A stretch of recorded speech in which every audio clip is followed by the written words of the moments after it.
बड़ी खबर मेरे पास और आई है। श्रीनगर एयरपोर्ट के पास एक धमाका हुआ है। ये भी जानकारी अभी तुरंत आई है कि श्रीनगर एयरपोर्ट के पास एक धमाका हुआ है और वहाँ पर जो सीआरपीएफ है, जिसके पास पूरे श्रीनगर एयरपोर्ट की सुरक्षा है, और सीआईएसएफ जो है, जो एयरपोर्ट के अंदर रहती है, वो लगातार वहाँ पर निगरानी कर रही है। हालांकि कहीं भी किसी तरह के नुकसान की जानकारी नहीं है, लेकिन ये बड़ी खबर है कि श्रीनगर एयरपोर्ट के पास एक धमाका हुआ है और ये ड्रोन से शायद अटैक करने की कोशिश वहाँ पर की गई है। वहाँ पर जो पूरा एक सिक्योरिटी का सिस्टम है, उसको पूरा एक्टिवेट कर दिया गया है। ये अभी जानकारी मिली है, तो ये बड़ी खबर आ रही है श्रीनगर से, जहाँ श्रीनगर एयरपोर्ट के पास एक बड़ा धमाका सुना गया है। जी बिल्कुल। और जिस तरह की बात मुकेश बता रहे थे, ये मुझे एक और चीज़ समझनी है कि इस समय, क्योंकि उस इलाके में पूरा अंधेरा है, दिन में गतिविधियां सामान्य रहती हैं, शाम को 7 बजे के बाद ही इस तरह की हरकत पाकिस्तान फिर से शुरू करता है। कल भी इसी तरह की थी हरकत। आज क्या ये माना जाए कि ज़्यादा से ज़्यादा ड्रोन्स का इस्तेमाल हो रहा है और एक्सप्लोजिव्स की संख्या भी ज़्यादा है? देखिए, बिल्कुल मल्टीपल ड्रोन का इस्तेमाल किया गया है, जो मल्टीपल लोकेशन पर भेजे गए हैं पाकिस्तान की ओर से, ये जानकारी मिली है। और जो एयर डिफेंस सिस्टम है, उसको पूरी तरह से एक्टिवेट कर दिया गया है। यही वजह है कि इतने सारे ड्रोन एक साथ आने के बाद भी पूरे देश में कहीं पर भी किसी तरह के नुकसान की जानकारी अब तक नहीं है। यानी कि सभी हमले नाकाम कर दिए गए हैं और किसी तरह के जान माल की नुकसान की जानकारी अभी तक नहीं आई है। तो हमारा एयर डिफेंस सिस्टम बहुत मजबूत है। लोगों को किसी तरह के पैनिक करने की ज़रूरत नहीं है, क्योंकि लगातार जो हमारे सुरक्षा बल हैं, चाहे वो एलओसी हो या फिर हवाई हमला हो, दोनों में हमारे सुरक्षा बल मजबूती से इसका जवाब दे रहे हैं।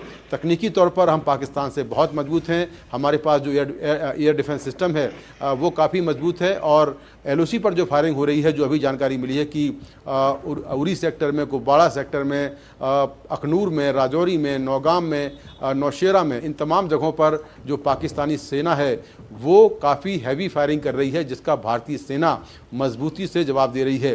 तो कुछ नुकसान एलओसी के पास ज़रूर हुआ है, ख़ासतौर से पाकिस्तान की तरफ ज़्यादा नुकसान हुआ है। और यहाँ ये कहा जा रहा है कि कुछ घरों को नुकसान हुआ है। आज भी मैं कुपवाड़ा गया था, जहाँ पर कई घरों में कई घर जो है वो डैमेज हो गए थे।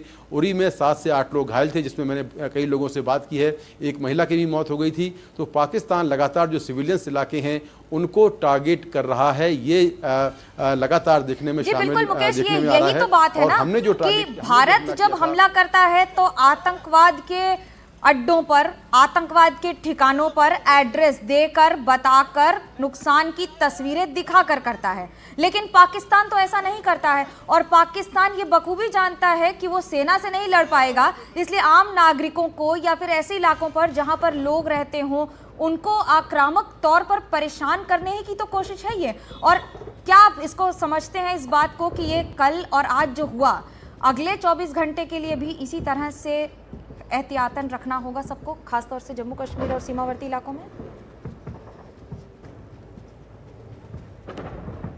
देखिए, निश्चित तौर पर लगातार जो एस्केलेशन है, खासतौर से पाकिस्तान की तरफ से वो बढ़ रहा है, क्योंकि भारत ने पाकिस्तान के जो आतंकी कैंप्स हैं, जो 3 बड़े आतंकी संगठनों के मुख्यालय हैं, जो लॉन्चिंग पैड हैं आतंकियों के, उनको टारगेट किया था। लेकिन पाकिस्तान लगातार जो हमारा सिविलियन एरिया है, जहां रिहायशी इलाके हैं, उनको टारगेट कर रहा है। हमारे जो सीमावर्ती इलाके में गांव है, शहर हैं, वहां पर कई महिलाएं और बच्चे घायल हुए हैं। एक महिला की आज मौत भी हो गई है।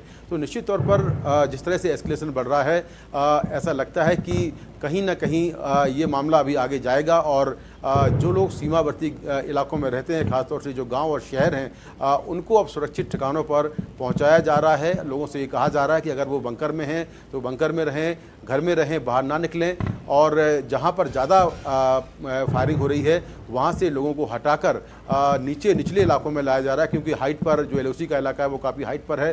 तो निचले इलाकों में लाया जा रहा है। जिनके पास अपनी गाड़ियां हैं, वो गाड़ियों से निचले इलाकों में आ रहे हैं। तो लगातार पाकिस्तान की ओर से एलओसी पर तमाम इलाकों में फायरिंग हो रही है। लेकिन जैसा मनोज्ञा मैंने बताया कि एक बड़ी खबर ये